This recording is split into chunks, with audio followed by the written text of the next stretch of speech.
So here's the can, and some of these tokens were actually used. But I wanted to show you the hammer. You see, it lifts up like that. It's so heavy, and then it drops down again.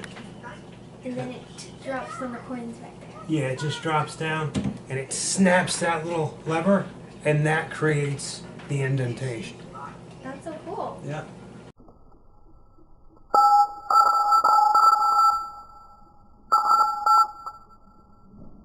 Today I'm working on a 1930s coin-operated Harvard metal stamping machine. The mechanism is all seized up. I have to unseize it. Thank you for tuning in to Little Alfred's Dusties. He's up, he's down, he's all around. Such a miserable man. Uptown, downtown, all around. What a miserable man. These machines were very popular at amusement parks down the shore. I used to go to Keensburg Amusement Park when I was a kid. When I was 15 years old, I remember using one of these machines to type my favorite band name into one of these things, Joan Jett and the Blackhearts. My goal on this machine is to type my wife's name, put it on a necklace, wear it around. How cool is that?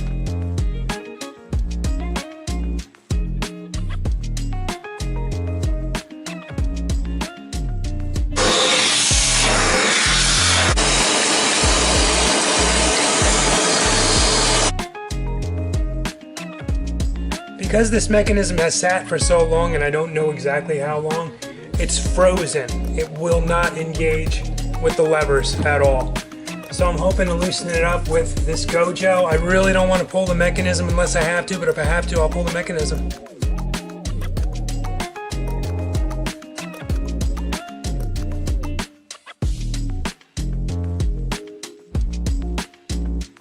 When the coin drops, this lever releases, and this camshaft is supposed to slide over and engage with the crank, and it's not moving. You can see just from the Gojo alone, the mechanism is freeing up, and now it will do what it's supposed to do.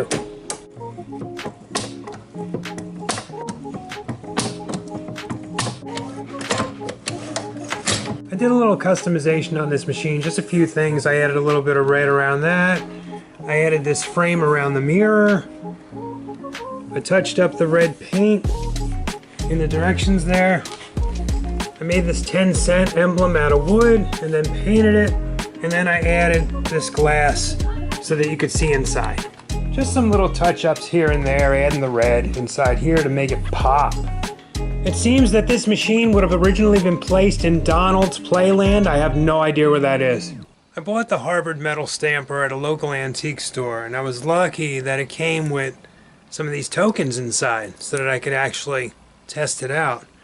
What was really cool is some of these tokens were already stamped. Often when you buy things from antique stores, the history of the item is lost forever, because for some reason no one cares. But sometimes we get clues, like what's printed on these two tokens. I did some research, and William A. Giggle of Lancaster, Pennsylvania was a tool maker, a toy maker, and he also built carousels. He was a project engineer for the Hubley Manufacturing Company in Lancaster. That's one of the largest toy companies in the world. And if you're an antiques toy collector, you know what I'm talking about. William was born in 1912 and passed away in 2006. Although I can't prove it, I have every reason to believe that this machine belonged to him.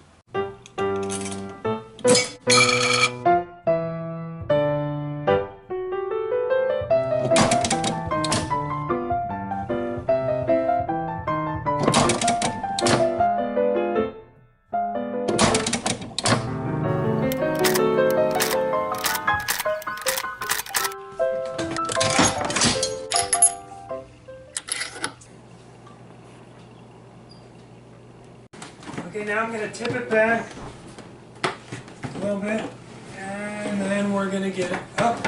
How's the phone doing? Good. Clear. Okay. Sensational. Thank you, Mommy, for giving up the corner of your kitchen. I know it's a big piece of real estate. Yes, it is, and so is that thing. Isn't it amazing how such a big machine, just for this little token? You know what I love so much about owning a machine like this and things like this? What? Like I could touch it wherever I want to touch it. If this were in an arcade and someone else owned it, I'd be restricted basically to the controls. That's it. But if I want to get inside, put my head inside, see what's going on, if I want to move it a little like they're going to come over and wonder what's going on. The man comes and yells. And they're going to kick me out. Yeah. What do you think, Mommy? It's very nice. You did a wonderful job shining it up and making it look brand new. Thank and better. you. Thank you, Jess. Yes! Now I have to put my knickknacks up on there, Mommy. Nice. This is one of my favorite parts, putting knickknacks. See, now there would have been a marquee up here that said, come along, put a dime in. As if this wasn't enough of a sign right here, there would have been a marquee. You know how I know that? How? Because there's 2 little holes up there. Don't tell me now you're going to be on the search for a marquee.